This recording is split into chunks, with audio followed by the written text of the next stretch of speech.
In this week's In-Ear Insights, we are back from days and days and days upon the road. Katie, you were at Social Media Marketing World with me, and I just finished the world tour going all over the place. And we wanted to take some time to revisit some of the key takeaways and things that we experienced at Social Media Marketing World, particularly as the landscape has changed so much. The one thing that I noted at Social Media Marketing World, and should be no surprise to anyone, was like every other session had something to do with generative AI. Huge surprise, right? Yeah, it was interesting. I was I don't know why I was surprised by that. I think I was surprised because you and I, Chris, were in what was considered the AI track. So there were speakers brought into the event specifically to talk about AI. And then there was supposed to be the rest of the speakers talking about, all of the different aspects of social media marketing. And what I noticed instead was that every talk was about generative AI. So then I almost kind of felt like, well, why are we here? And the reason we were there was to go deeper into generative AI and not sort of surface level it like the other speakers were going to do, because their focus was more of the social media tools and the tactics. But I was a little concerned because of the potential conflicting messages, because of the overlap of sessions, and because of how overwhelming it was as an attendee. You had no breath, no break from hearing about generative AI. You walked out the door and somebody brought up generative AI. You went to a separate offsite event and oh my God, somebody brought up generative AI. And can we please just stop talking about generative AI? It is 9 o'clock at night and the karaoke band is starting. Why are we still talking about generative AI? But there was no break from it. And it was such a focus. And what that says to me as someone who is in it every day is that the amount of concern and panic and desire for education is so strong right now that our job, Chris, you and I, as people who understand generative AI, is to continue to create useful content, but in different contexts. I think that's a really good way of putting it. And the other thing that I want to emphasize that was sort of an internal takeaway for me is that of all the generative AI content there was, and I sampled a lot of it, and of course I've been in other places too, it's all your words are exactly at surface level. There's very little principles-based content around generative AI, around how these models work, so that if you understand the mechanics of it, you know what the tools can and can't do, and you don't need as much, oh, here's a template for this, and here's a prompt for this, and here's a thing for this. If you understand the principles, you can say, okay, I know generally how this model works. I know generally what's good and what's bad at. I know generally how to structure a prompt to get good results out of it. And thus, when a new version comes out, a new change comes out, or a new tool comes out, you can evaluate it very quickly and get up to speed very quickly because you understand the foundation principles. And that's what's missing from a lot of the generative AI content right now. It's here's 48 tips on how to use this for Instagram, and here's how to use this image generator and stuff like that. And it's not, here's what a diffuser does and why you still have 9 fingers on someone's hand, right? here's what Gemini is. Like Gemini 1.5, it's a mixture of experts model. Here's what that means and what it's going to do. So you understand, okay, for my prompts, I should do X instead of Y. And that, I feel like, is the missing piece from all the generative AI conversations in marketing right now. Is there's very little focus on the principles. Well, let me push back a little bit and ask you this question, though. So I could argue or even just sort of state the fact that my session on how to assess your AI readiness was surface level, because I didn't get into how the models work. I didn't get into how the tools work. And so, my goal was to provide a framework to help companies, to help teams say, is this even the right solution? So I didn't get into the principles the way that you're describing them. And my question to you is that needed? Is this the right audience? Do they need to know how it works, or they just need to know what buttons to push to make it do something? And I say that because if we think it's, we talk about generative AI like it's this like new crazy thing, but it's just I talk about it like it's another piece of software. And the same, principles, to use your word, apply when integrating, when assessing, when, considering, when learning. How deep have we as a marketing industry gone in understanding how, SEO tools like SEMrush and Ahrefs work, or do we just use them? How deep do we go in understanding how Google Tag Manager actually fires, or are we just using it at surface level? So why is generative AI a different case? Really good question. First, I'd argue your talk was a principles-based talk because those are foundational principles that come even before the use of generative AI, right? You have to have those down. The Yeah. people, the process, the purpose, the performance, right? Generative AI is the platform, but it's Right. 1/5 of the puzzle. It's the least important piece. So Mhm. yours was not a surface talk. Yours was you need to do this before you start using generative AI, or you will always get suboptimal results. Yeah. When it comes to other tools, I mean, think about it.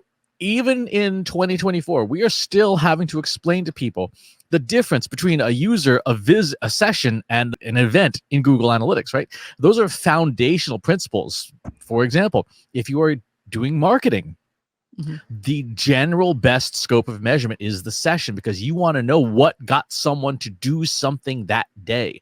The person is more of a revenue measure, the unique visitor, because you want to see what that human being has done. And the event, we used to call it the page view of the event, is a UX UI thing to see what, that's the best scope for UI UX, because you want to see what individual behaviors on a piece of content occurred so that you can make better judgments about your design and your flow. Those foundational principles of analytics are still missing, and we've had Google Analytics now for 20 years, and people still don't understand it. So it's not that generative AI is something profoundly different than these other tools. It is that we never took the time as an industry to explore the foundation principles of all of our other MarTech, and as a result, you do have people spending absurd amounts of money on MarTech tools and getting suboptimal results because they don't understand the principles. Generative AI, I hope, is different in that if we can get people to think about foundation principles first, they won't have to spend 10 years wasting time to get maximum performance from it. So I wonder, I mean, and this is really more of a rhetorical question, so I don't know that you need to try to find a real answer for it, but if we've spent the last 15, 20 years trying to educate people on the foundations of Google Analytics and it hasn't stuck, what makes you think that educating this industry on the foundational principles of generative AI is going to be any different? So And this is why it's rhetorical. I know it's rhetorical, but I think it deserves a serious answer. Okay. For the majority of people, it won't be different. The difference is that generative AI is evolving much, much faster and more capably than other tools. Google Analytics in 20 years has gotten 5 major upgrades to the current version, but Google Analytics is not going to do your job for you. So we used to say that generative AI would not take your job, but a person capable of using AI would take the jobs of people who are not. That's been the mantra for a while.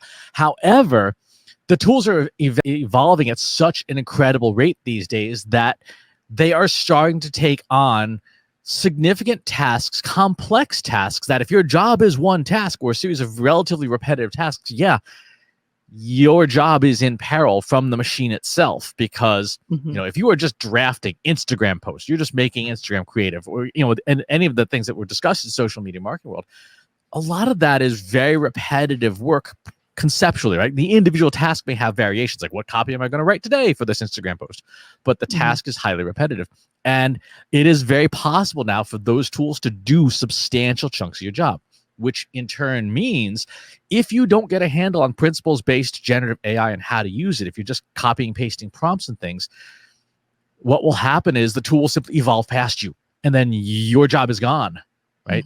If you work in an agency with 100 people and 80 are doing staff work, you may be down to 5. And so those 75 people now need to find other employment because the tools are so capable and evolving so fast. So I know your point was rhetorical, but there's a very real aspect of these tools are evolving really, really fast, and you need to get your hands around them conceptually so that you can evolve with them. And that's the important point.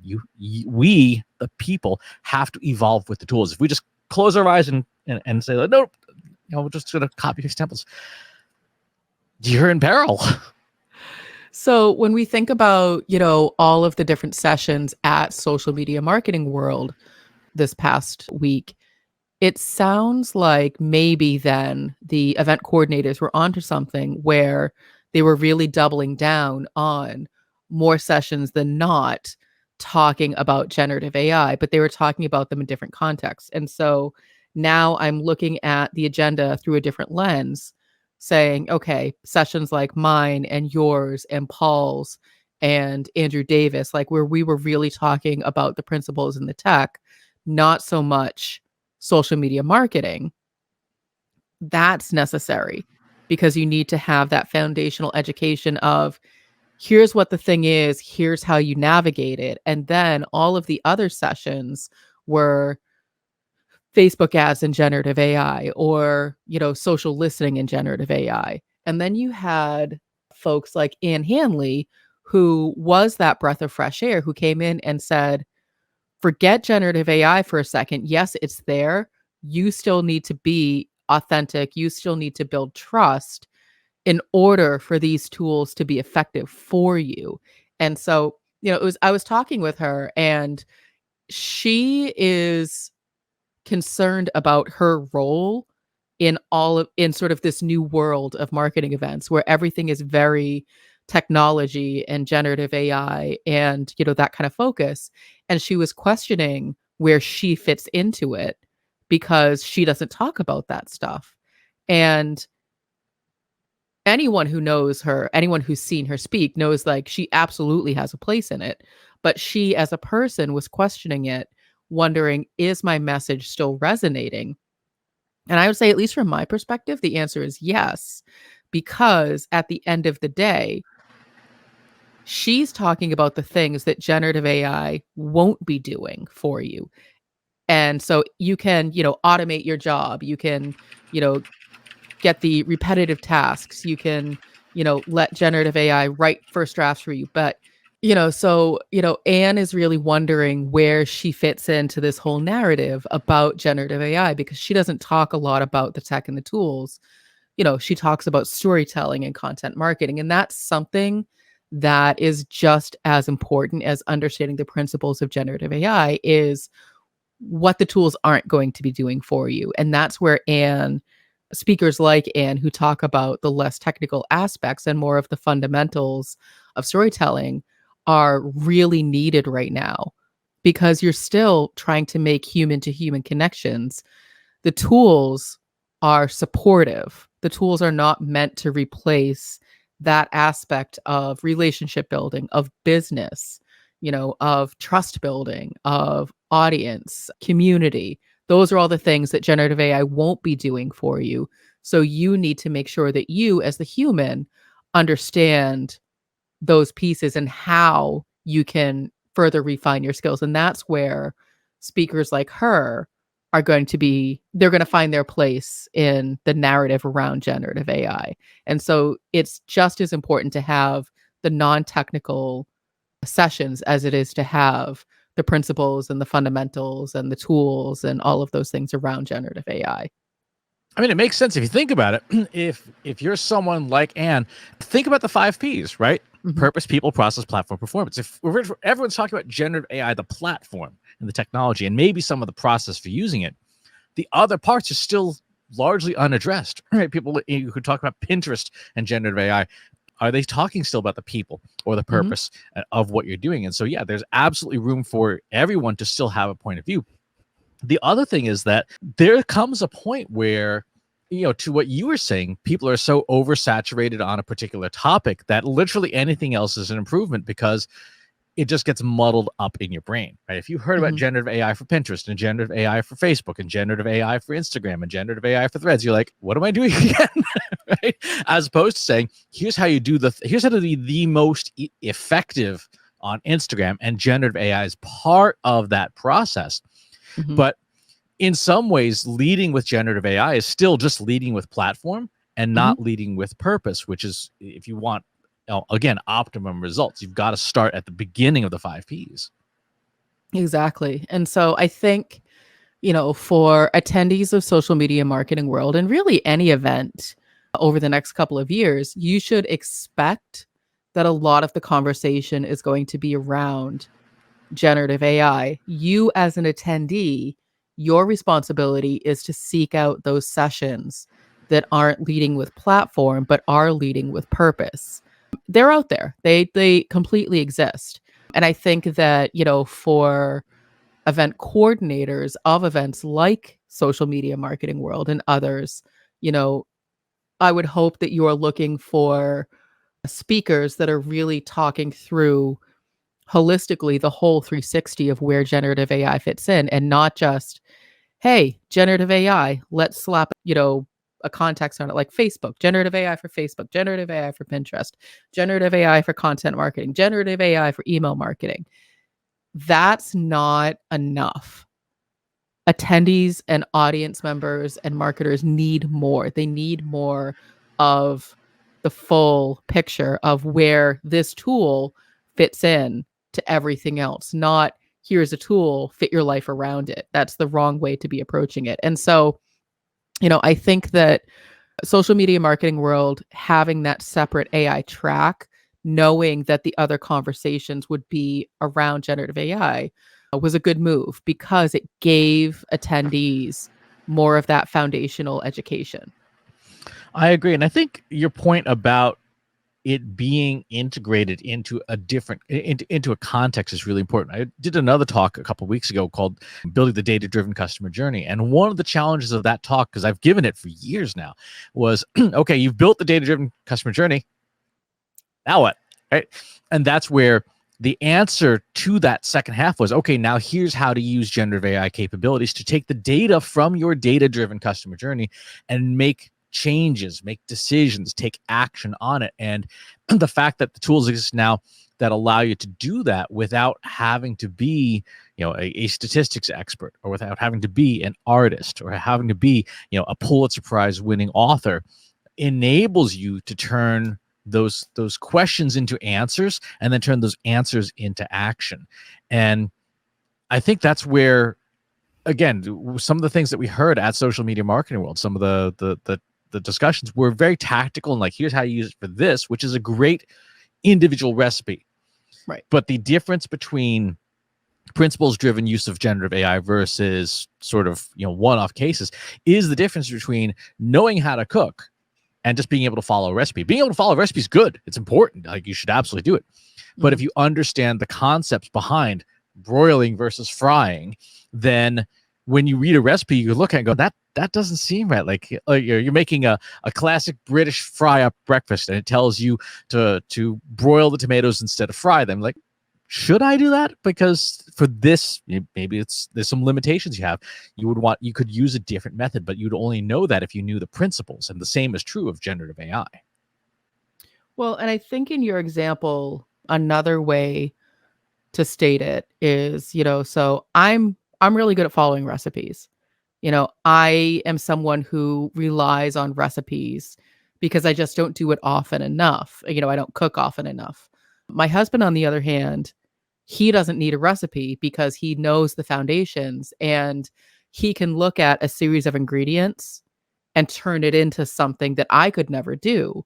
And I think about that a lot because I'm like, I wish I could do that. And the answer is would just need more practice. I would just need more experimentation. I would just need to know what a fried tomato versus a broiled tomato tastes like. And do I prefer a broiled versus a fried, or, a sauteed, or a, whatever. And, where does it fit into the overall big picture? Like, maybe it's fine. Maybe for some people, that version of a tomato is perfectly acceptable, or to your point, Chris, maybe there's a limitation in the equipment and that's your only option. So how do you adjust all of the other things? But if you are only ever relying on a recipe to tell you how to do that, you may not be able to problem solve and figure it out because that's not what the recipe says to do. That is exactly it. when we were at Social Media Marketing World, I was doing some of the table talks and a few other things, and I was running some prompts in real time for people. And the Mhm. feedback I got from folks was, your prompting is way different than mine. Like, it's clear that you know something about prompting I don't. I'm like, that's not true. Mhm. What is different is exactly what you're talking about, which is I've just had so much time because I've been working with these tools since like 2020 when the first GPT-2 model came out, Right. and it was like dumb as a bag of hammers. But when you've been working with these long enough and doing things enough with them, eventually you get those implicit skills that are very hard to describe, but Mhm. they make the tools work better if you understand. You even if you can't elucidate on how to navigate latent space in a model, you just do it, but it becomes apparent when you're doing the thing. So Mhm. when your husband is cooking pork ribs or something like that, he doesn't have to think about it because those steps Mm-mm. are inherent. They're in it, just part of the process. And so for social media marketers who want to use generative AI, it really comes down to using it an awful lot and following the recipes in the beginning, Mhm. then seeing variation of the recipes, right? Here's what a recipe for Instagram looks like. Here's what a recipe for Instagram Reels looks like and how it's different than Instagram Stories, Mhm. until you can say, okay, now I understand the principles, the power of the recipes. I can transcend the recipe because I don't need it anymore. Mhm. That's actually something very, very old. So the martial arts, like you do the technique perfectly, you learn variations technique. Eventually you could leave the technique behind because you understand the principles behind it. It makes me think of, and maybe this will resonate with some of our audience members a little bit better. I think there's a scene in the Harry Potter movies. I haven't read the books. Please don't be mad at me. I'm not a super fan, but it always sort of struck me like, so it's in, I want to say it's in The Half-Blood Prince where Harry found the old book, and they're in like their version of like the chemistry, their potions. And everybody else in the class is struggling. They're reading this recipe exactly. And this book that Harry has found has those variations written. It's like, the recipe calls for 12, walnuts or something. And in like the notes, somebody has written use 13. And that makes the difference. And it's like, it strikes me like there's this room for variation when you've mastered the principles, and that to me was a very clear example of someone doing that. Is like, yes, this is good, but here's how to make it better. And so I guess the point that we are both making over and over and over again is, learn the foundation. That's what these events are for, is to give you, here's the resources, here's the education that you need to go do on your own. I think that's the other thing about events is you're not going to get everything you need in that time and space. What they are doing is basically saying, here's the path you need to go down. Now you need to continue to walk that path to get to your destination. And a really great example of that is, so Chris and I both gave the foundations and principles of generative AI, but to get the full picture, we would encourage you to take our course, which you can get at trustinsights.ai/AI course, which is a deeper dive, more in depth to how to actually use effectively generative AI, including the principles that we gave you, including the foundational material. And so the key takeaway from social media marketing world should have been for attendees, okay, here's a bunch of things I now need to go do, but I know what direction I'm going in. Exactly. And for more advanced practitioners, the key takeaway was, here is how people perceive generative AI today. Mhm. And if you know where the technology is going, which, again, if you follow what's happening with the big models and things, then it becomes fairly straightforward to predict what people are going to need in the near future. Mhm. An understanding of those foundational principles, so that as models change, your prompts and your usage of these tools can change with them and require not a whole lot of rework and reinvention to make them adapt. Anytime a model under the hood changes, prompts that used to work great yesterday may not work as well today. But if you know what the changes are and you know how that model is interpreting those changes, then you can update things to make them work perhaps even better than before. But particularly if the new model has capabilities the older one doesn't. But the only way you get to that is by understanding those fundamentals. So I would encourage you again, yes, absolutely take the course. Be sure you are also part of our Slack community. Go to trustinsights.ai/analytics for marketers, where you and over 3,000 other marketers are asking and answering each other's questions about analytics and AI all day, every day, along with fun things like music track lists and stuff in the music channel. And wherever it is that you watch or listen to the show, if there's a channel you'd rather have it on instead, go to trustinsights.ai/TI podcast, where you can find us on every major podcast platform. And while you're on your platform of choice, please leave us a rating and a review. It does help to share the show. Thanks for tuning in. We'll talk to you next time.